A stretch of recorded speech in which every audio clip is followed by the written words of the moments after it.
It doesn't matter that Hillary Clinton lost the West Virginia primary, though that's the 19th state that Bernie Sanders has won against her 23. She's got this Democratic nomination locked up. What does matter is that he's still out there generating all kinds of excitement, drawing massive crowds, staying in the race, and she not so much when it comes to the excitement level. Why is that? It's because Hillary Clinton, through no fault of her own, is the candidate of the status quo. She's the candidate of government that is making government work just a little bit better. I've studied her interviews and her speeches. She uses a lot of words, but she doesn't usually utter very many memorable phrases. And she believes sort of in tinkering with government, and in a way her unofficial campaign slogan could be, I'm not Donald Trump and I won't do any crazy stuff. So, for example, on the issue of child care, here's a release I got from the Clinton campaign. She wants to limit child care costs to no more than 10% of a family's income. Well, that will involve some bureaucracy. She wants to boost the salary of child care workers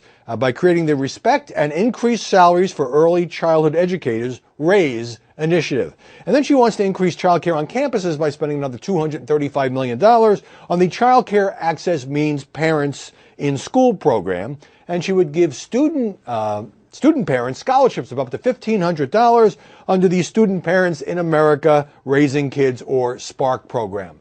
Doesn't exactly roll off the tongue, not exactly bumper sticker material. So if you believe in somebody who, if you want somebody as president who would just take these existing programs and tinker with them and make them work just a little bit better, I think Hillary Clinton is your candidate. Now, Donald Trump is also having some issues with his positions now that he's pivoting toward a general election.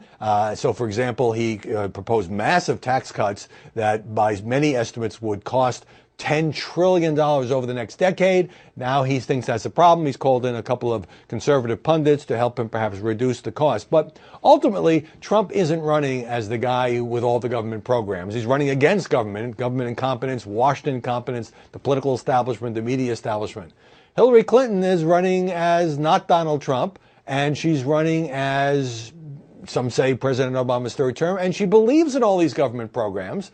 And she also has been pulled to the left by Bernie Sanders on issues like college and health care, where now she says, well, we'll let more people into the Medicare program, 50, 55 and up. So all of that is a complicated message. It involves many, many paragraphs, many, many acronyms, many bureaucracies. It may well be that that's a winning message, but at the moment, it's not getting any pulses racing among her Democratic constituents.